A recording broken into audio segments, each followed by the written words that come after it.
0, we should see liftoff. About 2.5 minutes into the flight, a little bit longer, we'll see hot staging, and that's when we're going to be listening really close on those loops to see if we're going to be bringing the booster back for a catch today. Do always want to caution, it's never a guarantee. We've done this once. We'll see if we do it again. We're only going to do it if the booster and the tower are looking really good before we attempt to bring it back here. But coming up on a minute, not tracking any holds on the board right now. So as long as we don't have any last second things, which do happen. All right, flight director just confirmed T-minus 1 minute.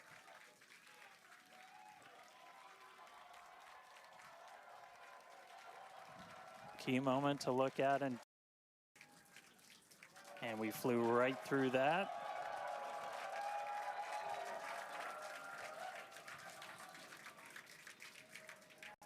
Flight directors go for launch. All right, we're now T-minus 20 seconds until liftoff of Starship Flight 6. This will mark our second attempt to catch the Super Heavy booster at the launch tower, as well as 10, 9, 8, 7, 6, 5, 4, 3, 2, 1.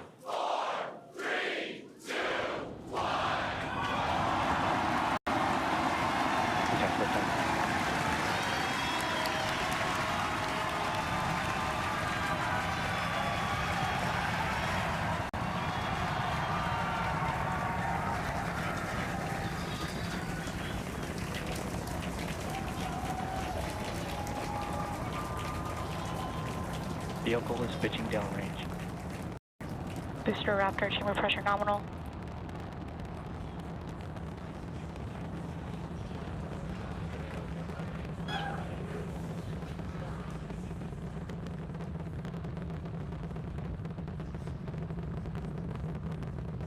Booster and ship, avionics, power, and telemetry nominal.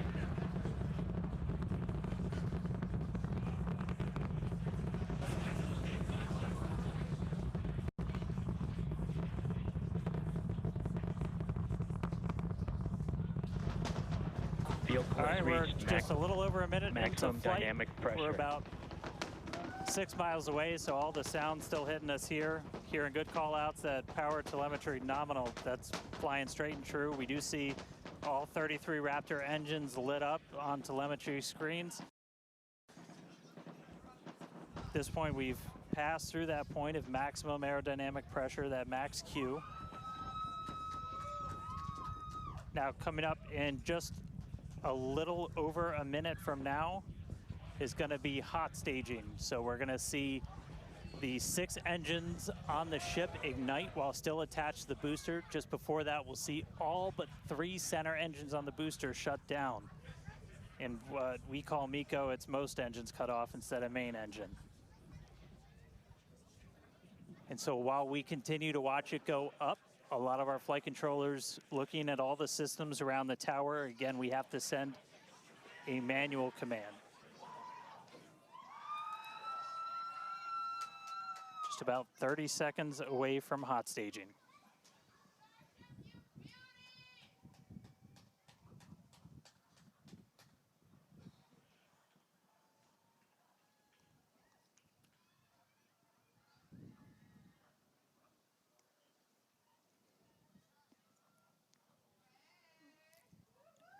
And we heard the tower is go for catch. Booster engine cut off. The return flag is set for true. Ship engine start up. Stage separation. All right, hot staging confirmed. 6 out of 6 lit on the ship. Booster boost back going. We heard that we are go for catch. Kate, Jesse, take at the views. Hopefully I got a booster coming home real soon. Wow, from our view here, Dan, great views of planet Earth behind that Super Heavy booster. Right now it is performing the Ship boost back burn. Nominal. Good news there, telling us that the pressures inside the ship are good. That is the second stage, or the upper portion of the vehicle. Follow along with the telemetry on the bottom of your screen. Yeah, booster is currently, Super Heavy is currently in its boost back burn. This boost back burn, Avionics power and telemetry nominal. this boost back burn lasts just a little bit over a minute. So we've got a little, approximately 30 seconds left. We've had shutdown of that boost back burn. Up next will be hot stage jettison. The view from the camera on the left, or from the booster on the left-hand side of your screen, and then tracking cam there on the right-hand side of your screen. We'll see those grid fins. Booster offshore divert. And we can also see that the hot stage has been jettisoned. Yes, visual confirmation of that there on your screen, which is great. Now the next Starship is following a nominal trajectory. The next step for booster is going into that landing burn. Again, it'll light up 13 of those engines and then pare down to 3 engines right before booster catch. All right, now just real quick, we did hear the call out, booster offshore divert. Unfortunately, that means that we are no-go for the catch. As we said before, both the tower and the vehicle, as well as the operators on console, have been actively evaluating the commit criteria for that return to the launch tower. And unfortunately, we did not have a pass on those commit criteria. So we are no-go for tower catch. And we did mention that we're constantly evaluating the criteria for catch. There's a lot of things that need to go well in order to line that up. Unfortunately, today we will forego booster catch today. But what you're seeing on your screen is ship currently making its way towards the Indian Ocean, still looking good so far. Exactly. So views there of the booster on the left-hand side of your screen, views of the ship on the right-hand side of your screen. Now, we've said before that it was not guaranteed that we would be able to make a tower catch today. So while we were hoping for it, like we said, it was pretty epic on attempt 1, but the safety of the teams and the public and the pad itself are paramount. So we are accepting no compromises in any of those areas. Exactly, and we're still going to get a lot of good flight data with booster even, but especially with ship. Again, we have an additional objective today to do an in-space relight of a Raptor engine, which again will help us set us up for being able to do deorbit burns, which is Ship chamber pressure is nominal. which is important for orbital flights. And what you're seeing on your screen is a view from Super Heavy as it's making its way back down to Earth. Yeah, once again, we are attempting an offshore landing of the Super Heavy booster. So we have seen this before, and it is still very fun to watch, watching it come down for a soft splashdown off the Gulf Coast of Texas. We can see it there re-entering. We saw earlier those grid fins. There are 4 hypersonic grid fins. Oh, we can see that the landing burn has begun on the Super Heavy booster. And same pattern, 13 engines will light, gone down to 3 just as we expected. And what an incredible view of splashdown that we got today of Super Heavy. Yeah, I'm sure the buoy cam views will be pretty awesome once again. So we'd like to confirm a water landing once again for the Super Heavy booster. Congrats to the SpaceX team for making that milestone as well. Now, ship continues to look good. We can see that it is, while all of that was happening, the crowd here in Hawthorne continuing to react to all these amazing views that we're getting. The next milestone is Starship is in terminal guidance. great news there. Starship terminal guidance, referring to what we see here on our screen, the upper stage, at about 8 minutes 35 seconds or so, we have ship engine cutoff, which will be the cutoff of the Raptor engines.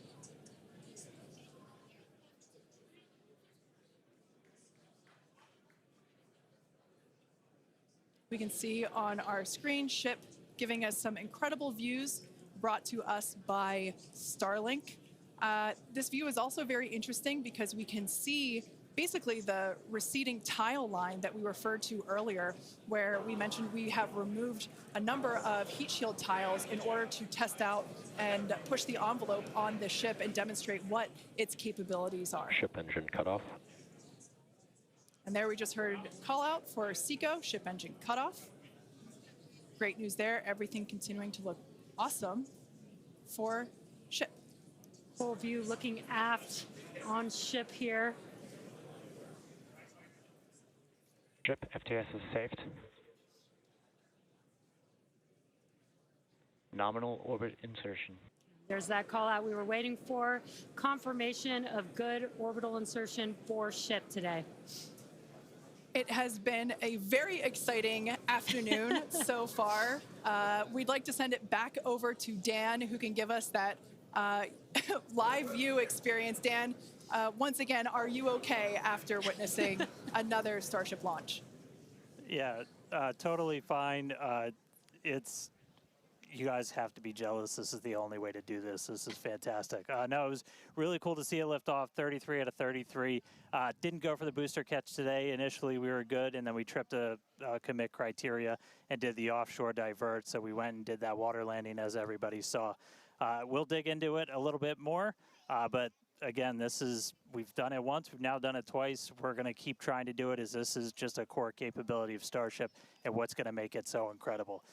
There's a lot left. We're just about almost 10 minutes into this flight, so about 50 plus minutes still to go. Ship nominal orbit, so it's on its way around the planet. It's going to attempt to do an in-space burn. We're going to light one of those Raptor engines, the sea level ones in the middle, just to help demonstrate that we can relight in that microgravity environment. Really critical for deorbit burns as we start to do some orbital missions in the not too distant future. And then following that, we'll see a ship entry, maybe a splashdown. As you guys said, we're really going to be pushing ship on this one. We're pretty much intentionally putting it in places where we expect it might not do so great, and all that's to try and help us learn, see if we were a little too conservative, and then maybe that opens up more capability for when we start catching them. But I'll check back in with everybody in a little bit. I'm going to tune in and watch the ship fly around planet Earth, and hopefully we see it re-entering in the not too distant future. Back over to you guys. Thanks, Dan. Development testing, by definition, is unpredictable, which we saw with Super Heavy splashing down in the Gulf of Mexico today, but that is exactly why we test. As is standard for these tests, the area around the pad and along the flight path was cleared prior to launch, and we expect the road and beach to remain closed until further notice. Yeah, testing development flight hardware in a flight environment is what enables our teams to quickly learn and execute design changes and hardware upgrades to improve the probability of success in the future. Please do not attempt to approach the booster in the water for your safety, as well as for that of our team that will be working on recovery. Now, we are going to continue, though. The mission is not done. Exactly. The mission's not over. Ship is still coasting. But it has been nonstop since liftoff, and with the booster having completed its job for the day, we are going to take a short break for the next 35 minutes or so while ship continues to coast before re-entry. Now, as with previous flights, Starlink may enable us to talk to the ship through re-entry with no communication blackout. Now, we are still testing Starlink during this phase of flight, so nothing is completely certain. Yeah, so if we do have views, we will be sure to bring those to you live. And of course, one of those views include that of our, as we said before, surprise payload, the Banana. And we are looking forward to it. So we're going to come back in a few minutes, around T+35 minutes. Yeah, exactly. Views or no views, we'll see you back here at T+40 minutes for our coverage of Starship's re-entry, flip maneuver, landing burn, and hopefully see a splashdown.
just about 35 minutes into today's flight test, continuing to get some live views from Starship itself as it continues to make its way around the globe. We are coming up on what we will hopefully see is our in-space relight demonstration. This will be firing up one of those 3 sea-level Raptors on the very aft end of the ship and essentially reigniting it while we're in that microgravity environment in Earth orbit. We had attempted this once previously on Flight 3, but ended up skipping it when we had some attitude control issues with the ship. And we are on the dark side of the planet right now, so views are going to be a little bit dark, but hopefully we see some engine light come on as we do this relight test. This is a pretty critical capability for doing deorbit burns. This is not a deorbit burn. Want to stress that we're on a trajectory where if we didn't fire off the engine at all, we are definitely coming home. Ooh, seeing some thunderstorms down on the ground. That's pretty cool. But this is not a deorbit burn. If we didn't fire this engine, we're on a intentional suborbital trajectory. So no matter what, we're coming in over the Indian Ocean. Firing off the engine does change your exact splashdown point a little bit, but we've got this keep out zone across the entire Indian Ocean that we made sure was clear ahead of flight, and we continue to monitor during, but we're going to aim for that and hopefully see this relight test coming on in about a minute. It's just going to be one of these engines, and it uses what's called the header tank, so these small spherical tanks in the very top of Starship up in the nose cone. They don't require nearly as much gas to pressurize as your main tank, so they're really useful for any in-orbit maneuvers and then for landing burns. So if we make it to a landing burn today, we'll be using them for that as well. So we should be coming up in just about the next minute. It should be under a minute now away from that expected ship burn. And again, we've relit Raptors pretty frequently. We just did it with the landing burn and that boost back burn on the booster, and we've done it on ship landing burns. We just haven't done it in this microgravity environment where your propellant management and a lot of other things are different as you're not weighed down by the force of Earth's gravity.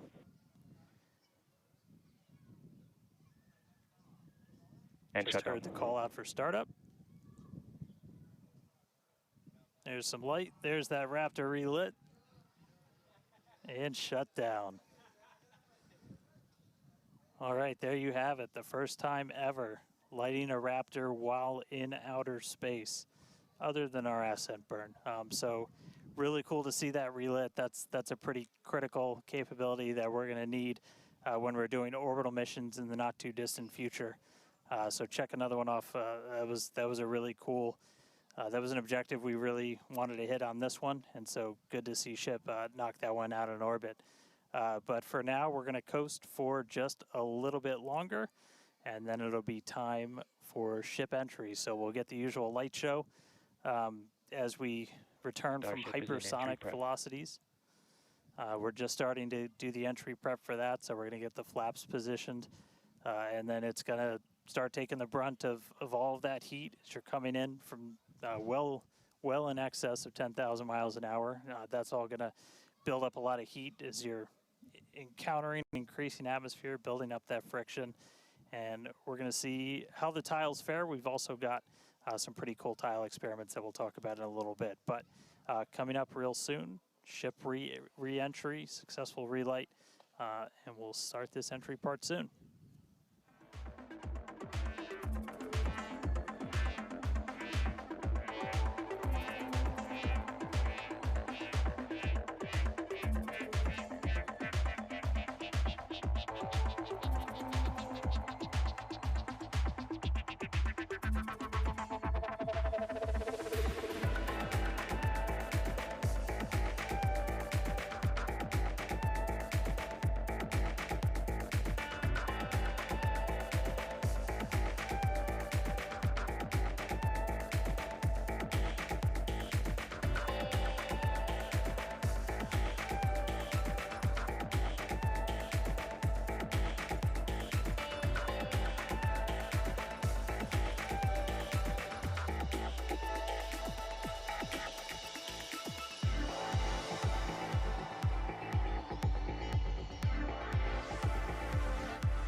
Starship is at 100 kilometers altitude, good attitude for atmospheric entry.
Welcome back to Starship's 6th test flight. It has been an exciting day so far. We lifted off from Starbase at 4 p.m. Central Time. The Super Heavy booster and ship had a successful separation as well as a good boost back burn and good separation of the hot stage adapter. We did not attempt a return to the launch site and catch attempt today when strict criteria were not met and the Super Heavy booster executed a planned divert to a landing burn and soft splashdown in the Gulf of Mexico. Yeah, obviously we were hoping to come back to the tower, but this was a test and we knew that it was a very viable possibility. Starship is at 85 kilometers. Flaps now have control of the vehicle. All right, great news there, turning our attention over to the star of the show here, giving us these amazing views once again. We heard the call out there telling us that the Starship vehicle is now 83 kilometers above, coming up around T plus, well, now actually, the ship, as you can see, is beginning to re-enter the Earth's atmosphere. As a reminder, one of the main goals of today's flight test is for the ship to make it through the extreme heat of re-entry and to do so in a controlled manner. Now, re-entry is typically a portion of flight where we don't have communication capability with the spacecraft because it's re-entering at or around orbital velocity, which is roughly 8 kilometers per second or about 5 miles per second. Now at those speeds, yep, pretty fast, the spacecraft is moving through the atmosphere rather quickly, and that results in friction, as we can see that starting to happen on our screen, and this creates a plasma field around the vehicle. That blanket of plasma distorts communication frequencies, so it's not uncommon to experience brief blackouts in communication.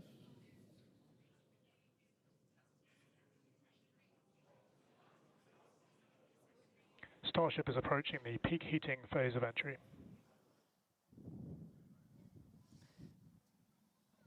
And we just heard we're getting into the peak heating phase. We're getting these views courtesy of Starlink. We've got 4 different terminals on the ship itself.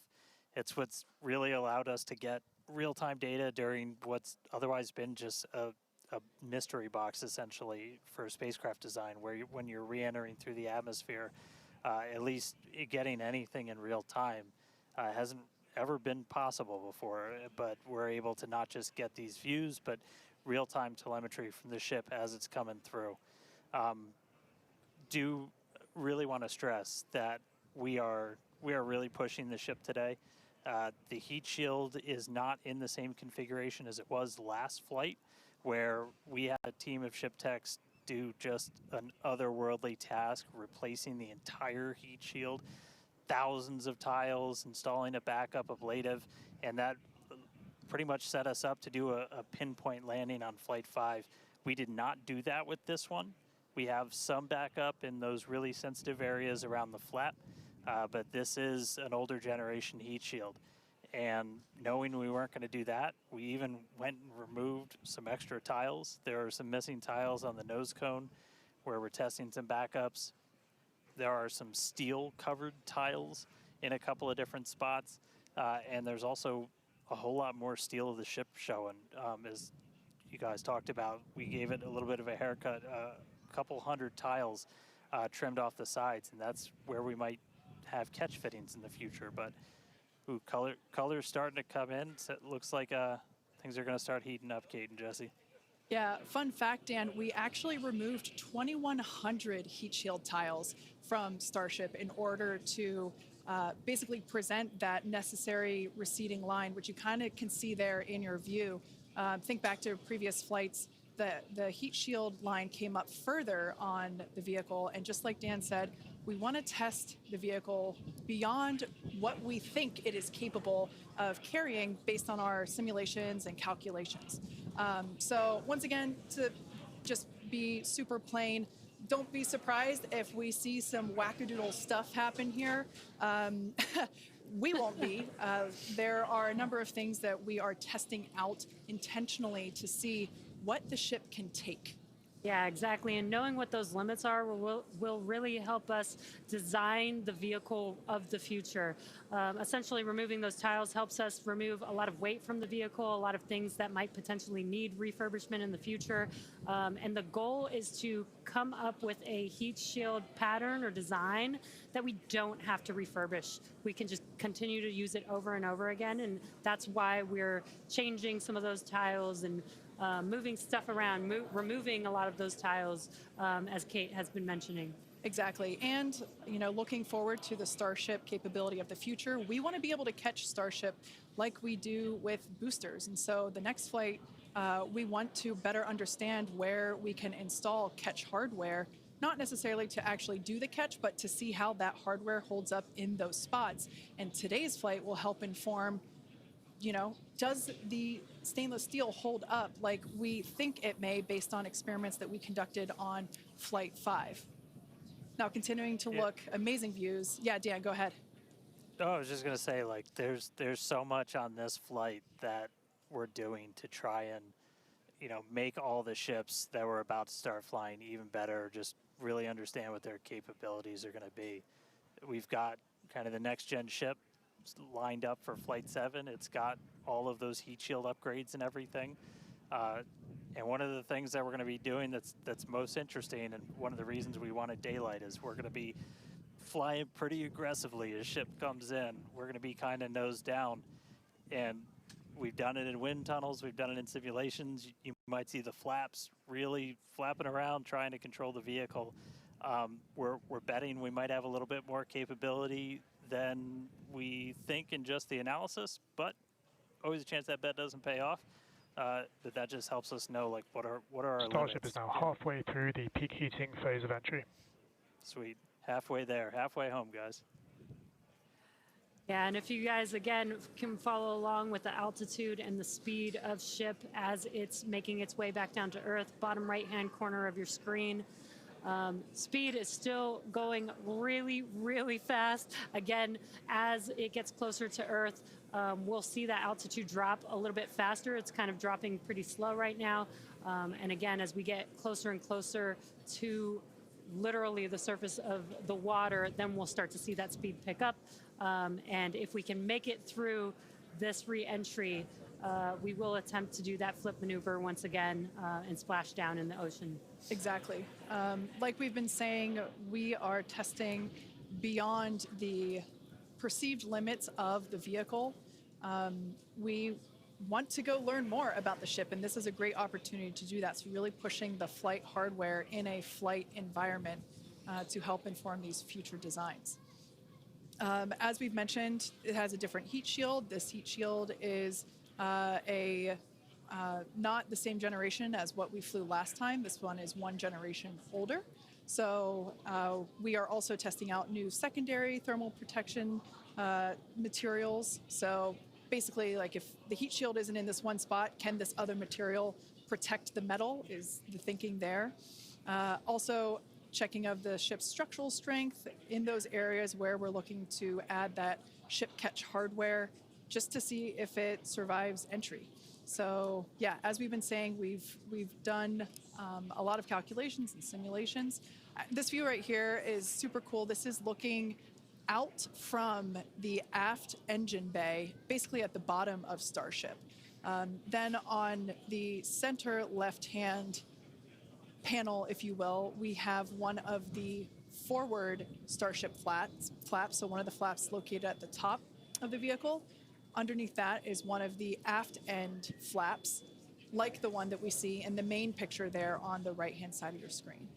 Now, these views as the vehicle continues to enter the Earth's atmosphere, drawing a crowd once again here at SpaceX in Hawthorne as folks tune in as the mission continues on. Now, the next event that we have coming up, we should hear the call out that the vehicle is transonic around T plus 1 hour and 2 minutes or so. That means that the vehicle is traveling near the speed of sound. We say near the speed of sound because there are certain parts of the vehicle where airflow is going faster and other parts where it's going slower. So it kind of teeters there on the brink of the speed of sound. So once we have equal flow on all parts, then we'll hear it's subsonic. Yeah, and almost real quick, almost a reverse of, I'm sorry, Jesse, almost a reverse of before. We see the Earth starting to come into view. We've got sunrise there over the Indian Ocean. So this is going to look different from any of the re-entries we've had before. And it was specifically so like we get as much daylight as possible to see how ship does this. Over to you, Jesse. Sorry about that. Dan, great minds think alike. That's exactly what I was going to point out, is that we're getting a lot clearer view of the Earth in the background with the different temperatures that we're seeing, with the different colors of that plasma around the ship, which is really, really cool to see. Again, we are pushing the limits of ship today, but so far everything is looking pretty nominal. We'll see how the next few minutes goes. Yeah. Like we've said before, don't be surprised if this is not entirely smooth sailing all the way down to the ocean's surface.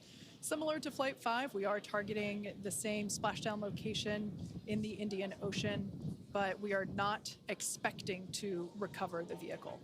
Right, and we were getting some glimpses of the flaps. The flaps so far are looking pretty good. We're not seeing any burn through. There's those flaps again. In that hinge area, which is our most concerning area there. That's great news for us for now. Again, the next few minutes could change as we continuously push those limits. Yeah, once we slow down a little bit, once we're subsonic essentially, so I think that's about 1,200 kilometers an hour. Once we're down below that, that's when we're going to kind of dip our nose down and get that more aggressive angle of attack. Normally we're just belly flop right into the water, pretty much that position. But if we're going to be able to do return to launch sites, we're going to want to be able to fly with a little bit more of an angle of attack, get you a little bit more range as you're coming through.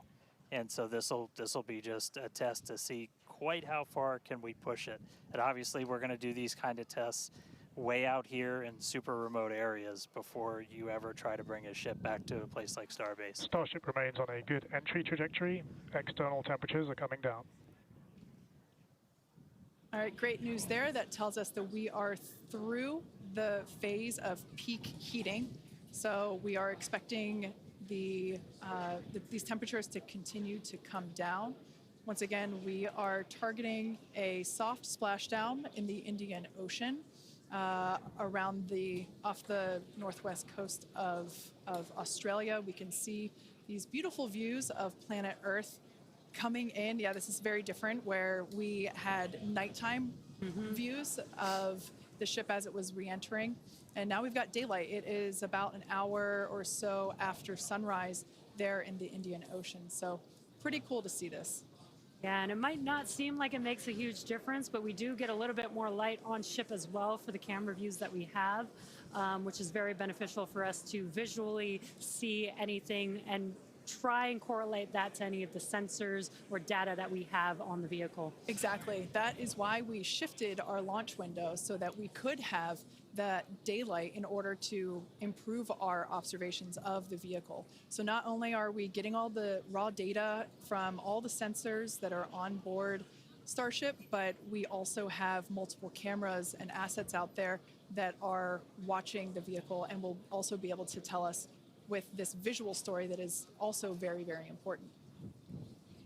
And as we get down a little bit lower, the Raptor engines are in their chill phase right now, so just essentially getting them primed to turn on. We're going to use those 3 center engines to do a landing flip and then a landing burn. So we'll come down kind of in that slightly pointed down belly flop and then fire off those engines to flip us around and then do that final landing burn. That should be coming up in just under 5 minutes from now.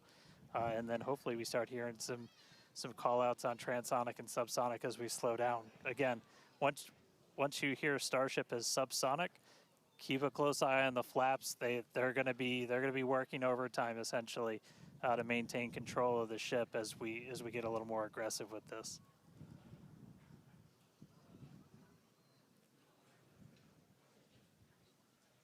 We can see that we are beginning... Starship has passed maximum entry dynamic pressure. All right, great call out there. But we can see on this view here that we do have some heating there on that looks like one of the forward flaps on Starship. This is to be expected. We knew that the vehicle would perform differently than what we had seen on Flight 5. This is actually really good data because it tells us what parts of the vehicle at this, what will soon be a higher angle of attack once we drop down below the speed of sound. We'll have a higher angle of attack, meaning we're going to be flying nose down, basically. So yeah, this is good news, but we can actually, looks like that heating is starting to cool off there. Yeah, it's a little burn through. Again, it is important to note when we start seeing that through the ship's descent as well. So like Kate was saying, we're getting some really good data here. It looks like the other flaps are doing a little better than the one that has a little burn through, which is some good news. Again, constantly watching. We've got a couple minutes until we're expecting to make it all the way back down to Earth. Exactly. And like we said before, we are not expecting to recover the ship, although that would be great. It'd be a nice bonus if it happened, but it's not really in our expectations today.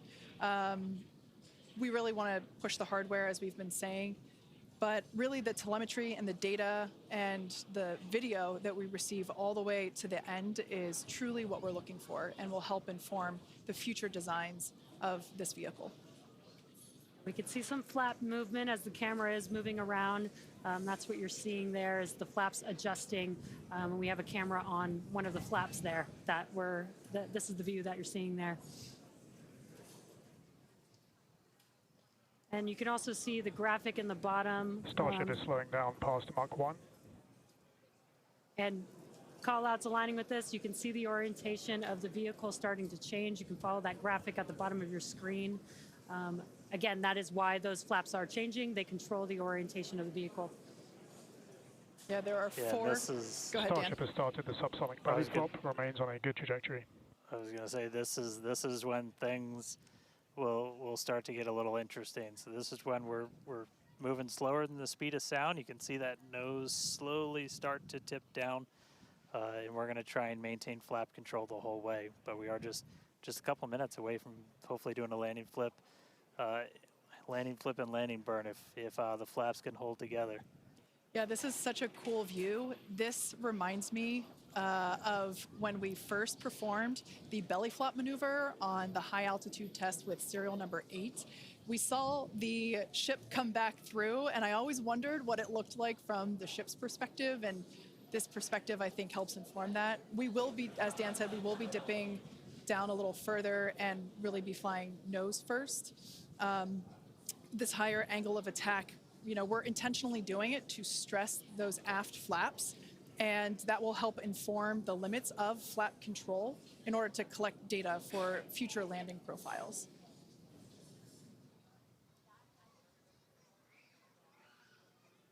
I mean, we're looking good so far. We've just got about 5 kilometers in altitude to go.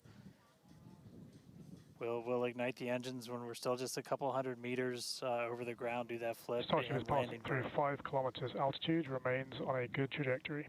I have a feeling this is going to look so cool as it passes through the clouds. Obligatory shout out to the entire avionics team on Starship.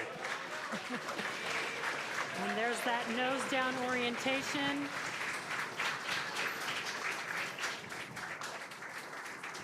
Now the Raptor engines will relight and help flip the booster back up. This is a more severe flip given the orientation. The engines will shut down prior to the water making impact, prior to the vehicle making impact with the water. Our ship is doing great so far. There's those engines relighting.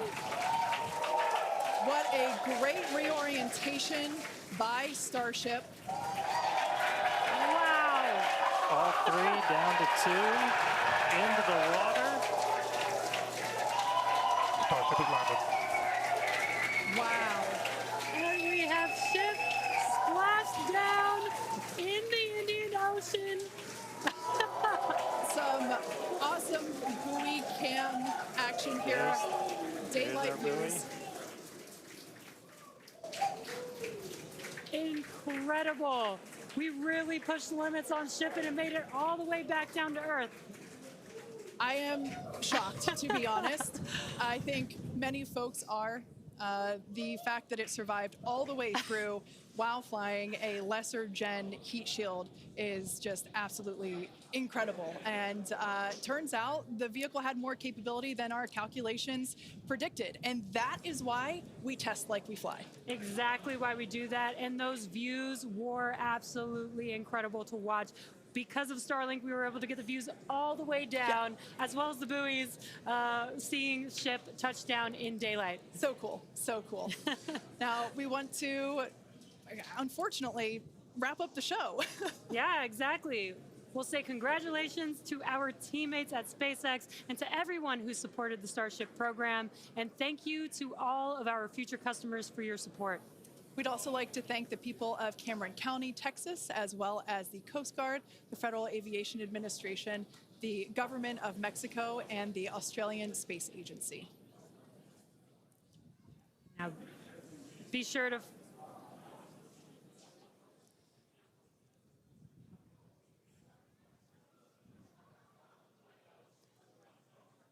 Hey guys, I could take it from here. That was just incredible to see that splashdown. As you said, thanks to everybody that took such a huge part in this. Everybody here at Starbase that's worked on this program, just really pouring your lives into it. Great to see another booster lift off. We'll catch it the next time. Great to see ship in the water. New version of ship coming soon, so a lot more exciting launches coming up real soon here from Starbase. But I'll send us out this time. We'll see you guys next time. Awesome. Thanks, Dan. Be sure to follow SpaceX on X for updates and more exciting views that we weren't able to feature on today's broadcast. I'm sure there will be plenty of those. Now, thanks to all of you for tuning in, and we'll see you next time.